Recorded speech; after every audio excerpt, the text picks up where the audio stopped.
Wow, I am shocked. The Toronto Maple Leafs have parted ways with Marc Savard, their assistant coach in charge of running the power play.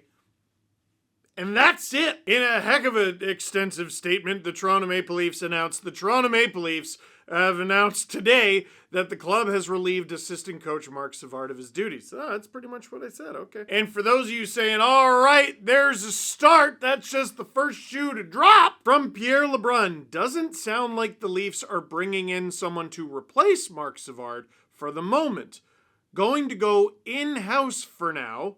Obviously, that's subject to change. Let's talk about it. The Leafs just got off a 3-game road trip where they went 0-3, like a significant 0-3. Like they got outscored 14-4, 0-3. And a big reason the Leafs are where they are in the standings, where they are in the Atlantic Division, where they are in the Eastern Conference, where they are in the league, is because of their lack of power play success. The Leafs' penalty kill, after a relatively tough start, has really righted the ship. And at the moment that I am shooting this video, they are ranked 6th in the entire NHL. So when Savard got fired, I saw a bunch of people go, oh, Lalonde, do Lalonde next. Lalonde is in charge of that penalty kill. In fact, Lalonde's penalty kill looks an awful lot like the Leafs' power play did last year, ironically, which was really bad out of the gate, but then so good after that that it ends up in the top 10. So it seems like everything is doom and gloom with the Leafs right now, and trust me, it's a lot more doom than gloom. The penalty kill is a surprising bright spot. Their power play is not only dead last, it's dead last by a wide margin. The Leafs' power play is 13.3% on the season. The Calgary Flames are second last at 14.0. That's actually the power play that Marc Savard ran before he joined the Leafs. And then ahead of them is the Kings at 14.6. To give you an idea of the gap between last and first, the Leafs are at 13.3%. The Oilers are at 33.3%. The Oilers' power play is 20% better than the Leafs. Which, no, I'm not wording that right mathematically because it's close to like 300% better. But you know what I mean. The Oilers score on about a third of their power play opportunities, and the Leafs score on 13.3%. That's not good enough, and it's not close to good enough. The most alarming stat that I saw last night was the Leafs on the entire season have 12 power play goals. It's almost Christmas. 12 power play goals. Wyatt Johnston has 13. Not the Dallas Stars, just one guy on the Dallas Stars. Jason Robertson, Johnston's teammate, has 9. Pavel Dorofeyev has 10 power play goals, and there's an alarming amount of you watching this video right now who have no idea who that is. He's pretty good. There's a little fantasy help for you. He had a hot start. He slowed down, but still. So what does that actually look like? A power play that is 13.3%. All right, their power play's bad, but their penalty kill is good. Shouldn't that even out? The Leafs have 12 power play goals on the season. The next worst team in the NHL in that category, the LA Kings and the Washington Capitals are tied. What?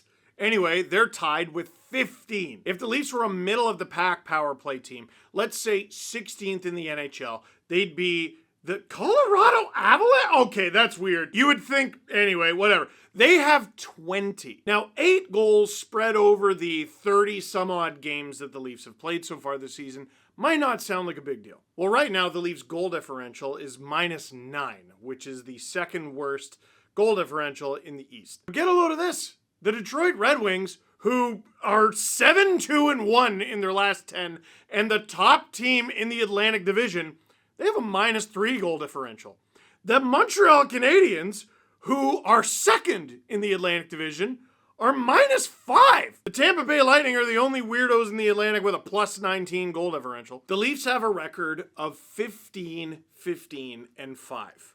If you add 8 goals to their games at random, how many more wins, how many more overtime or shootout losses, how many more points in the standings do they have? Because right now, as bad as they've been, They are 6 points out of a playoff spot right now. 6 points would get them into a wild card, and it would also tie them for third in the Atlantic. Could those 8 goals make up 6 points in the standings? And some of you might be going, no, it couldn't. All right.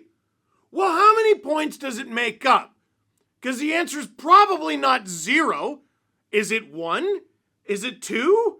Is it 3? And now all of a sudden you're within 2 games of being in it. You can't have a power play this bad. You can't.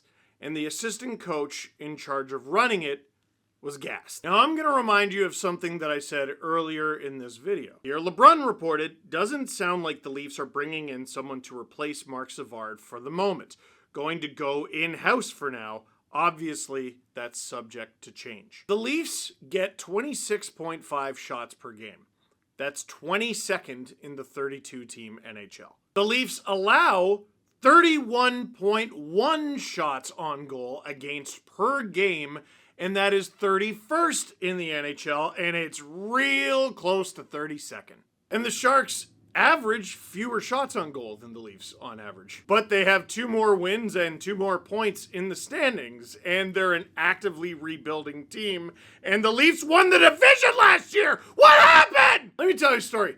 Years ago, one of the first things Brendan Shanahan did as president of the Leafs, and this is how long he was president of the Leafs, he gave Randy Carlyle a contract extension. None of us thought he was getting a contract extension. None of us. We all thought he was going to get canned because the Leafs were bad, really bad. But along with Carlyle getting a contract extension, they got rid of his assistant coaches and opted to bring in new guys. And in that really old video I did, I shouted that the Leafs needed a new pair of shoes, and they fired the laces! Like, let me ask you a question. The Leafs do not have a replacement for Marc Savard, right? They don't have one right now. They might get one, but they don't have one. What is supposed to change? What changes?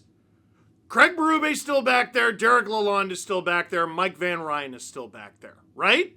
But what changes? What honest to goodness changes? What revolutionary ideas do those guys have for the Toronto Maple Leafs power play that they've just been keeping a secret? That they've just been keeping to themselves, feet away on the Leafs bench this entire season for over 30 games. I think the kindest way to look at this is like, you know when a team is getting shelled, but the goalie is playing well, it's just the team is letting the goalie down, but the coach pulls the goalie anyway, just to light a fire under his team? That kind of feels like what's happening here, right? Nothing actually changes. How did anything get better for the team? The goalie who was keeping him in the game just got yoinked, right? And what is supposed to get better? What, did the personnel get better? Did your strategy change overwhelmingly?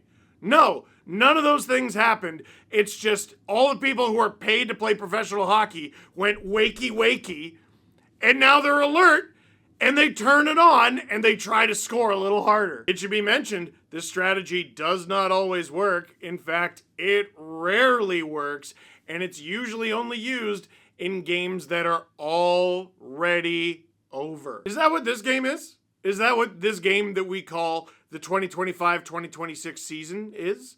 Is it over? Are they yanking the goalie here? Is it done? Here's MLSE President and CEO Keith Pelley wearing 4 pairs of glasses. Do you think if he put all 4 on at the same time, he could see the problem? Like I just showed you the numbers that in all situations, the Leafs get outshot by 5 or 6 shots per game. Is that all because the power play's no good? Like I just walked you through how even this team, flawed as it is, if it had a power play that was even close to league average, the Leafs would be sniffing around a playoff spot right now, and they're not even out of the hunt entirely. But you know what would help? If they weren't getting caved in shots on goal and shot attempts every single night, and scoring chances as well, every single night, and also they mixed in a power play goal every now and then. That's the kind of thing that takes your team, flaws and all, puts them into a playoff spot. Maybe they win the division. Maybe they even win a round. Like, heading into today, I won't lie to you, I fully thought Marc Savard was going to get canned. But I thought it was going to be Berube and Savard and maybe even Van Ryn. Well, Steve, why those three? You know what? It's the power play that was the problem. Savard is good enough. Who hired him? Like, this is unusual. This very rarely ever happens. This doesn't even happen on average once per season, that an assistant coach gets let go by a team, and that's the only change that is made in season. Maybe this happens in the off season. That's usually when it happens. But mid-season, this very, very rarely ever happens. But Marc Savard, who left a gig with the Calgary Flames to come and join the Toronto Maple Leafs, did so because Craig Berube, who worked on a bench with him in St. Louis, said, come on down. And you have decided with your firing that this is what's holding the team back right now. And the guy who hired him, who recommended him to the team and vouched for him, well, he gets more influence behind the bench. This, to me, is just another example in a long line of decisions that the Leafs have made over the last half-decade plus, where they are just terrified of their own shadow and cannot make a decision of consequence. Cannot or will not, call it whatever you want. The time to fire Randy Carlyle was obvious, but you wanted to prove a point to the players who you thought weren't working hard enough, so you said, we're going to keep the head coach who you think is a hard ass and not treating you nice. And is this starting to sound familiar? Huh? This was over a decade ago. We're going to keep that guy, even though he is very obviously past his best. What, did things turn around magically overnight? No, they didn't. And then Babcock comes in, and there's a little bit of success, but then things take a downturn, and it is very obvious that he's past his best, at least with this group. And a lot of us thought he was going to get canned heading into the summer of 2019. And Chris Johnston comes on our show, on the Steve Dangle podcast, and he has what is still what might be one of the best guest appearances we've ever had. And he talks about the idea that Babcock saved his job because of how impressed the Leafs were internally with the way they played Game 5 in 2019 against the Bruins. They won 2-1. Ignoring the fact that they got pumped on home ice in Game 6 and whooped 5-1 in Boston in Game 7. And then we had to wait until November, 19th of the following season, a solid month and a half of this team playing awful, to pull the trigger and fire the guy. Marner's contract. You got 4 years to make up your mind. You got 3 years to make up your mind. You got 2 years to make up your mind. You got 1 year to make up your mind. You've got 5 weeks to make up your mind. We're firing the guy who has to make up his mind, and we're telling the new guy he can't make up his mind, and now you're handcuffed. And, hey, Mitch, can we trade you? And he goes, no. Oh, okay.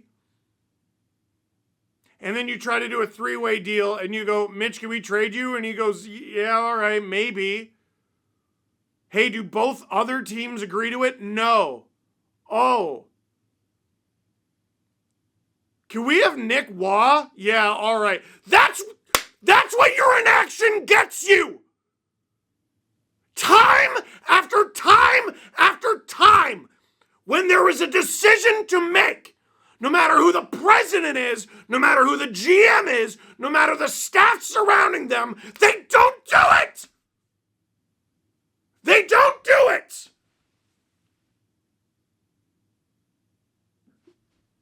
It's this continuous cycle that has been going on for over a decade of there being an obvious decision to make, and the team doesn't make it.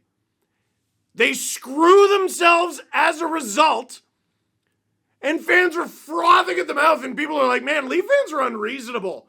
Ah! We're not unreasonable, we're right! And you're wrong!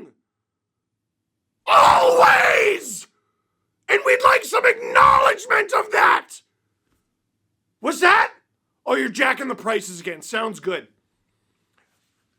I bet this is going to be received like a wet fart at the home game tomorrow, the last one right before Christmas, and it's going to look good on them.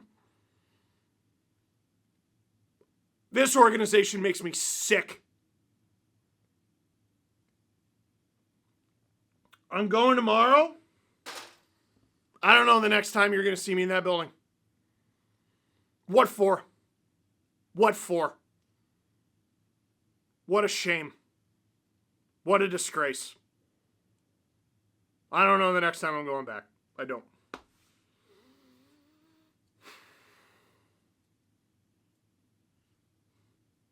What is going to change?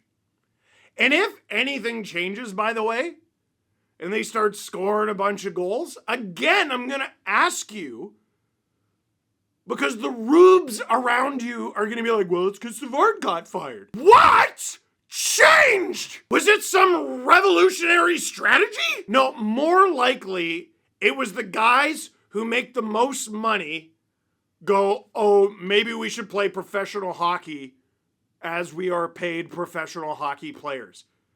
William Nylander hasn't scored an even strength goal in over a month. Matthews is a husk of himself. Nyes and Tavares, who began the season so ridiculously pistol hot, are nowhere to be found. All of them are on the top unit. It's only in the last 2 or 3 games that they split them up. What is going to change?